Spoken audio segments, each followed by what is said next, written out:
Au XIXe siècle, Montluçon est une petite ville qui se transforme en une importante agglomération urbaine industrielle au développement exceptionnellement rapide. C'est en 1853 qu'émerge pour la première fois le projet de construction d'une église dans le quartier qu'on appelle alors quartier d'Outrecher ou de Brevel. Le 19 décembre 1853, le sous-préfet et le maire de Montluçon charge le vicomte de Montaignac, maire adjoint de la ville, de réaliser ce projet.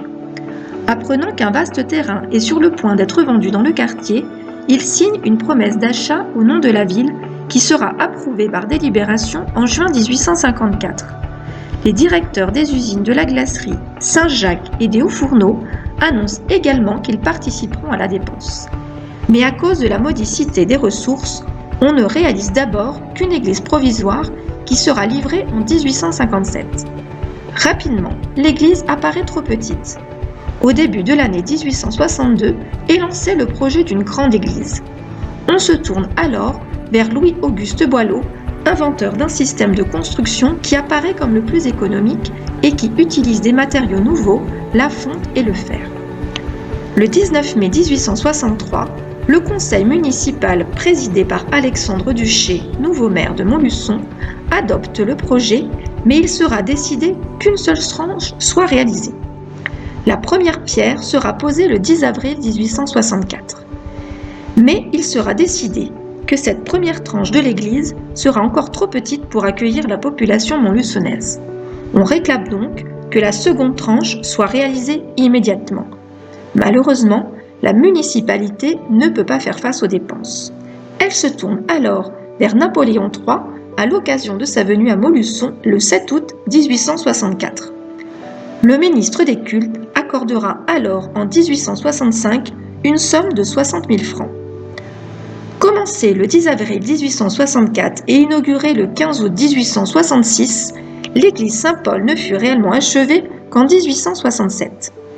Longue de 51 mètres, large de 21 mètres, la hauteur de sa nef est de 18 mètres 40. À l'intérieur sont lancées des coupoles métalliques portées sur des armatures de fonte composées de cintres en forme d'arc brisé, ajourés et retombant sur des faisceaux de sveltes colonnettes. Il s'en dégage une impression d'espace et de légèreté due à la finesse du système de construction. Cette structure métallique si particulière fut l'œuvre des ateliers Saint-Jacques. Dans la nef, les arcs sont travaillés minutieusement. Les moulures sont fines, on pourrait les comparer à de la dentelle.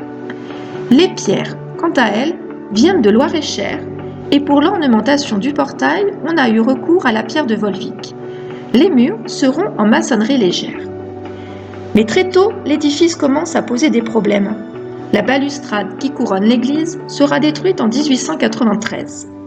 On supprime également les 4 petits clochetons d'angle qui ornaient le clocher. Puis, une importante campagne de travaux se déroulera entre 1935 et 1939. Un ensemble de vitraux avait été prévu pour assombrir l'église. Elle aurait été ainsi dans la pénombre et selon les critères du XIXe siècle plus propices au recueillement. Les ouvertures, aujourd'hui occultées, avaient été envisagées dans la voûte comme des puits de lumière tombant du ciel et conduisant jusqu'à l'autel. Les vitraux du chœur proviennent de la maison Villiers à Bordeaux. Ils représentent au centre le Christ entouré des 4 évangiles, puis de part et d'autre Saint-Pierre et Saint-Paul. Une Assomption peinte à la voûte du chœur représentant Marie est entourée de 2 anges.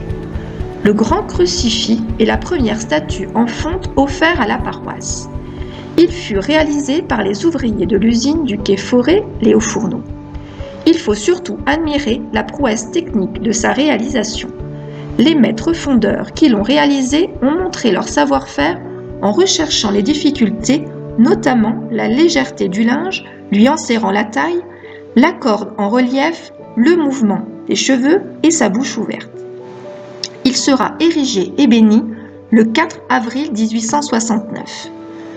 Le grand Sacré-Cœur est également en fonte, coulée par les ouvriers de la paroisse. Fondue aux usines Saint-Jacques et donnée par la compagnie. Elle témoigne, elle aussi, d'une remarquable compétence. Il faut regarder, entre autres, la complexité des plis du vêtement de Jésus, l'espace sous le doigt qui désigne le cœur. Elle sera jusqu'en 1981 dans le cœur de l'église, au sommet d'une chemin d'usine. L'église Saint-Paul est construite au centre de la nouvelle ville et crée un lien entre le travail et le lieu de vie de la population. L'église Saint-Paul est classée le 15 septembre 1985. Il n'existe en France que 3 églises, dont l'église Saint-Paul, construite en fer et en fonte.